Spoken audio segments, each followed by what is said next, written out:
자, 챕터 3가 이제 용액에 대한 파트예요. 용액, 결국엔 농도죠. 용액이라는 것은 용매에다가 용질이 들어와 있는 이런 상황인데요. 용질이 얼마 들어있습니까 하는 농도에 대해서 우리는 크게 퍼센트 농도와 몰 농도와 마지막으로 몰랄 농도로 이제 소개되고 있습니다. 퍼센트 농도의 정의가 중요할 것 같아요. 얘는 용액 100g이 이제 기준입니다. 용액 100g 속에 들어있는 용질의 질량을 나타내고 있습니다. 따라서 5% 요소 수용액이 있었대요. 수용액이라는 것은 이제 용매가 물이라 뜻이 되겠죠. 그렇다면 얘는 요소 수용을 1빵빵 g을 준비했을 때 그 안에 용질, 다시 말하면 요소는 몇 g이다? 5g 있습니다. 나머지 용매는 물이 되겠고요. 물이 나머지 95g을 차지하는 게 5% 요소 수용액 100g 이렇게 얘기할 수 있습니다.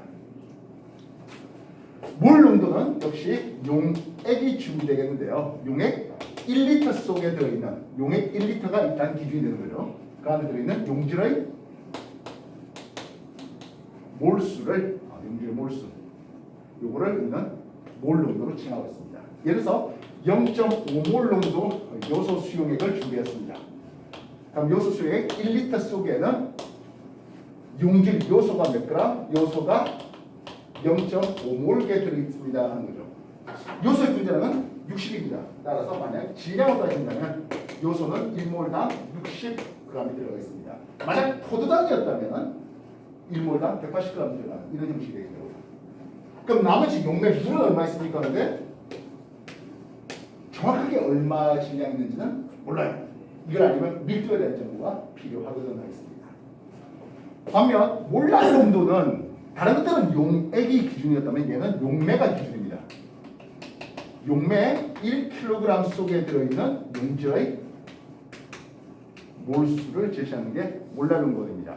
얘는 0.5 몰랄 농도의 용액을 준비할 겁니다. 역시 뭐 요소 수용을 준비해 볼까요? 0.5 몰랄 농도 요소 수용액. 그럼 일단은 물이 얼마 있어야 된다? 1kg 있어야 됩니다.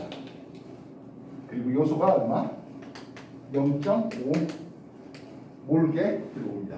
요소 분자는 60하니까 30g이 들어가면 되는 거죠. 이해했습니까?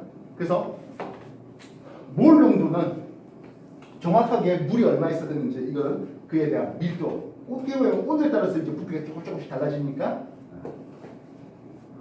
몰 농도는 특정 온도를 제시해 줘야 됩니다. 그렇지 않다면 온도가 올라가면서 부피가 커지면 농도가 줄어드는. 그리고 그 얼마나 이 부피 변화가 크다고 그렇게 하겠습니까만, 그죠? 그래서 이 세 가지 농도를 서로 변화시킬 수 있어야 됩니다. 왜냐하면 용액의 성질을 우리가 비교해야 될 텐데 고농도가 되면 어떤 이러이러한 성질입니다 하는데 서로의 농도를 예를 들어서 두다 뭐 예를 들어서 요소 농도가 5%짜리고 8%짜리 이런 식으로 주면 고맙겠습니다만 5%대 0.5몰 농도 이런 식으로 준다는 말입니다. 그럼 그거를 변화시켜서 같은 농도로 바꿔야 줘야 되겠습니다. 최선의 과정만 따지면 양적관계보다 더 짜증나는. 예, 뭐. 근데 이제 공식이 뭐 변하는 공식이 경우에 뭐 6가지 공식이 있습니다만은 딱 하나만 기억하면 된다 했습니다. 분자는 텐데엑스 그것만입니다. 자, 그래서 5% 요소 수용액 100g이 준비되는데요. 얘의 밀도 density 주겠습니다. 1.01g/ml라고 한번 줘볼게요. 그래서 이것을 뭐로 바꾸자? 몰 농도 한번 바꿔보는 변화시키는 과정을 한번 보겠습니다. 몰 농도가 되기 위해서는 용액이 준비되어야 되겠습니다. 용액 100g이 준비된답니다. 그럼 이 용액 100g의 몰 농도는 단위가 몰퍼 리터가 되기 때문에 부피 리터로 바꿔줘야 돼요.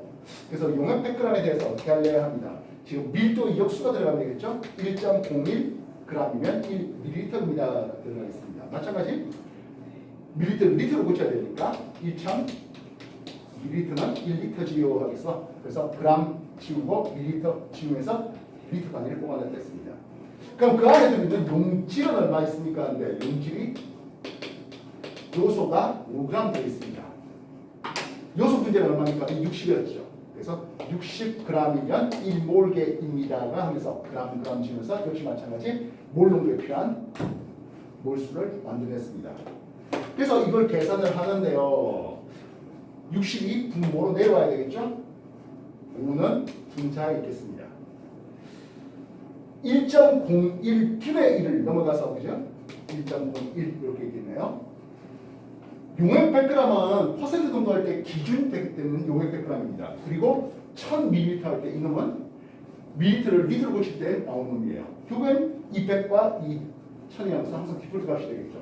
10분의 1분의 1하니까 10 들어옵니다. 그렇게 하면 몰퍼 리터로서 우리가 몰롱도 단위로 바꿨네요.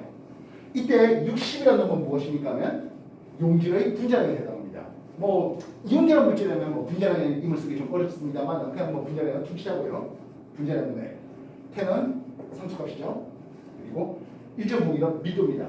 밀도 덴시티 D 그리고 5% X% 하면 X% 분자량은 10dx 그렇게 하면 퍼센트 농도를 몰롱도로 바꾸는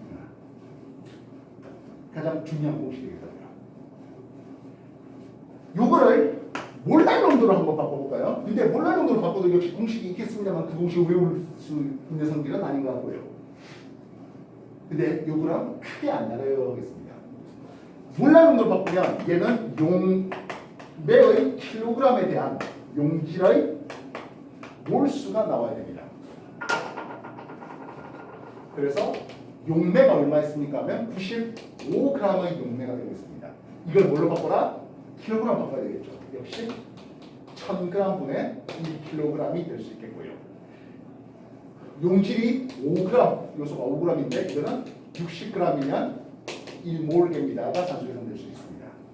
그래서 60분의 5 그리고 95하고 1000이 95하고 1000이 분모있는데 그러면 95가 그리고 1000이 분자 이렇게 됐습니다. 근데 말입니다. 거의 이게 얼마 정도 된다?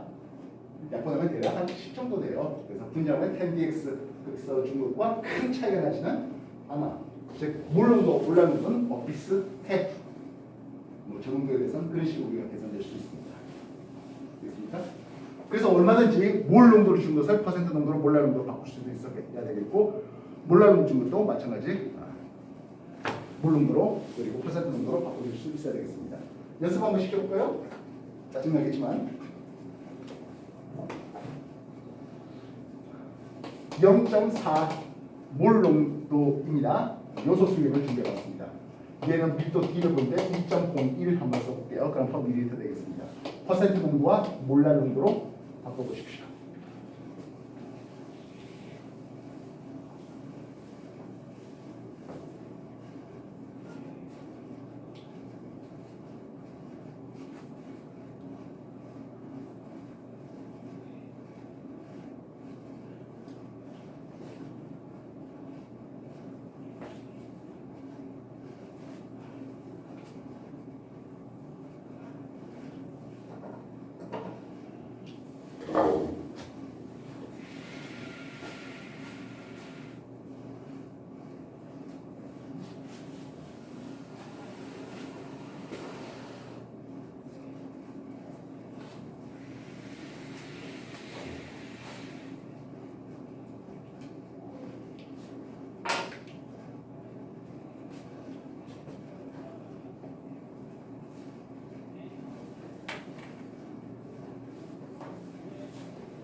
계산 됩니까?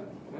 계산 다 됐어요? 그냥 힘만 썼어요. 시간 썼어요? 몰라는 생겨가지고 그래요? 그냥 뭐 그냥 과정 비교해 보면 뭐 충분히 잘할 거라 믿고 이제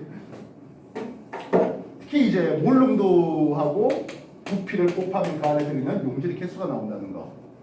그래서 우리가 희석하는 일련 과정에서 뭐 1몰 농도를 뭐 10분의 1로 희석 0.1몰 농도로 10배 희석하라고 그거 그러시면 맞는지 모르고서 몰라로 바꾸는 거 한번 몰랄 농도로 바꿔볼까요? 그러면 일단 이 용액이 얼마 있다? 1리터가 있어야 되겠습니다. 1리터는 1000ml가 되고 1ml의 질량이 얼마입니까? 1.01g이라고 했습니다. 결국에 용액의 질량은 1010g이 될 수 있겠네요. 그 다음에 용질이 얼마 있습니까? 하면 요소가 0.4몰 있습니다. 용질이 0.4몰인데요. 1몰의 질량은 60g이 되고 있습니다. 그래서 64, 24g의 용질들이 있네요. 용액 1010g 속에는 용질이 얼마 있다고요? 24g 있어요. 나머지 용매, 물이겠죠. 용매, 물은 1010에서 24 빼면 얼마죠? 900 산소계산이었다. 986g의 산소계산 맞습니까? 그지? 예, 984 6g 되겠습니다. 따라서 몰랄 농도는 용매 986g이니까 0.986kg에 대해서 용질이 어차피 0.4몰 있잖아. 이렇게 들어가야겠죠. 어차피 0.986 정도면 일로 봐도 큰 차이는 없는 부분이죠. 이해됐습니까? 그래서 뭐 저런 상황이면 0.4몰 농도하고 0.4 몰랄 농도를 비교해봤을 때 미묘하지만 0.4 몰랄 농도가 조금 더 진한데요. 뭐 이런 식으로 얘기 나눌 수 있겠습니다. 그렇게 단위 환산을 시켜주었는데요. 그럼 이 단위 환산을 왜 자꾸 시켜줍니까 하는 부분이죠. 결국에 묽은 용액의 성질, 흔히 말하는 용액의 충괄성이 나오고 있습니다.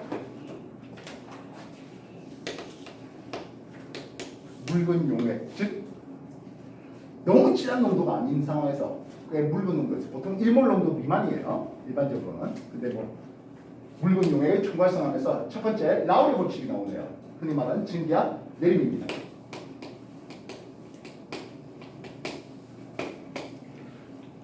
순수 용매의 증기압이 이런 관계가 나오게 된다면 하겠습니다. 용액은 그보다 좀 증기압이 낮아지는데요. 얼마나 낮아집니까는 델타 P 증기압 내림의 크기를 보도록 하겠습니다. 얘는 순수 용매의 증기압 P0에 대해서 곱하기 몰 분율 되겠죠. 용질의 몰 분율만큼 내립니다라는 게 증기압 내림 되겠습니다. 용질의 몰 분율만큼 내립니다. 이해됐습니까? 그러면 이 용액은 만약 물이 180g 들어있어요. 뭐 온도 T도씨에서의 순수 용매 물 180g. 어차피 용매의 증기압이라는 것은 용매의 질량하고 상관이 원래는 없습니다. 어쨌든 이렇게 해서 만약에 33mm Hg의 순수 용매의 증기압을 가지고 있다 할게요. 그런데 이 용액은 물 180g에다가 뭘 집어넣습니까? 하면 요소를 60g을 집어넣습니다. 물 180g이면 얘는 10몰개죠. 요소 60g이면 1몰개입니다. 결국엔 용질의 몰 분율은 11개 중에 1개의 비율이에요. 순수 용매의 증기압이 33이라 했다면 용질의 몰 분율은 얼마만큼? 11분의 1만큼. 그래서 3만큼 내려라고 할 수 있겠고 3만큼 내리니까 용액의 증기압은 30이 될 수 있겠습니다. 반대로 한다면 용액의 증기압은 순수 용매의 증기압 곱하기 용매의 몰 분율을 해도 괜찮겠죠. 그래서 증기압 내림의 크기를 물어보는 문제도 있고 증기압 자체를 물어보는 문제도 있습니다. 그래서 가운데 물방울 놔뒀네요. 여기 5% 수산나트륨 준비해봤습니다. 여기는 1몰랄 농도의 수산나트륨 해보죠. 1몰 농도였다? 그렇다면 이 5%는 농도, 몰 농도로 바꾸면 분자량 수나트륨 40이죠. 10. 밀도가 뭐 얼마 주어질지 모르지만 5% 해봐야 밀도가 뭐 얼마나 되겠습니까? 그냥 1 정도 잡아줄 수 있겠습니다. 뒤에 뭐 1점 뭐 얼마 더 줄 수 있겠습니다만은 X 5% 하겠네요. 결국에 산소계산 결과 이게 좀 더 고농도네요 하겠습니다. 고농도면 증발이 조금 덜 하겠고 이쪽은 상대적으로 증발이 좀 더 심하겠고 여기에 수은방울이 있었다면 이 수은방울이 왼쪽으로 움직여요라고 얘기했습니다. 이해됐습니까? 그래서 저농도가 되면은 저농도면 좀 더 증발이 잘 일어나서 증기압이 그나마 좀 더 높아. 고농도가 되면 증기압을 많이 내려야 되니까 증기압이 자체가 낮아. 이게 증기압 내림의 물분율의 특성되고 이게 바로 라우리 법칙이라는 이름을 쓸 수 있습니다. 원래는 비휘발성에 대해서 그리고 비전해질에 대해서 얘기를 했는데요. 선생님 이거 NaOH는 전해질이 않습니까? 그러면 2배 더 내리면 됩니다.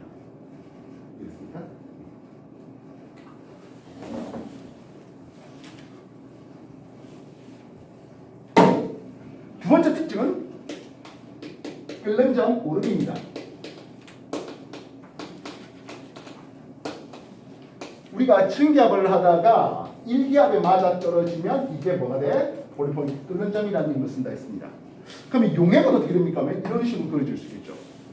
그래서 용액이 가서 이렇게 되었을 때 끓는 점이 이만큼 올라간대요. 그래서 이게 델타 T B 끓는 점 오름하겠습니다. 얘는 KB 곱하기 그리고 용액의 몰랄 정도 하면 되는 거죠. KB 값이 얼마입니까? 하는데요. 각 용매마다 다릅니다. 근데 용배 중에서 물은 0.52 쓰고 있습니다. 아씨, 근데 새 교과가 지금 조금 바뀌어갖고 0.515 뭐 그렇게 쓰긴 하는데요. 근데 뭐 0.52 그렇습시다.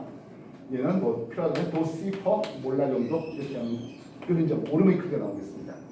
그래서 만약에 이게 1몰랄 정도 요소 수용액이에요 라고 하자고요.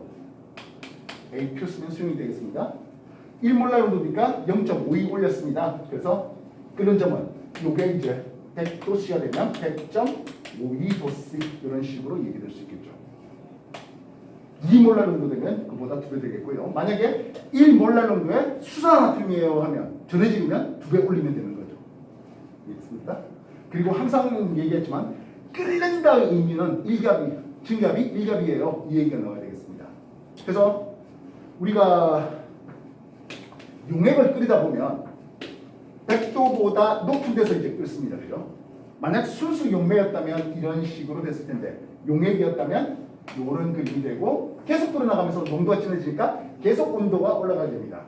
근데 이 순간순간 마다 계속 끓고 있기 때문에 각각의 증기압은 다 일기압 상태입니다. 즉 A나 B나 C나 온도는 달라졌다 하더라도 끓고 있는 상황이니까 증기압은 일기압이다 이렇게 맞춰줘야 되겠다고요. 이해했습니까? 두 번째 끓는 점 오름이 있으면 세 번째 어는 점 내림도 있는데요. 물이었다면 이런 형태를 가지고 있습니다. 증기압 곡선에서 되겠나요?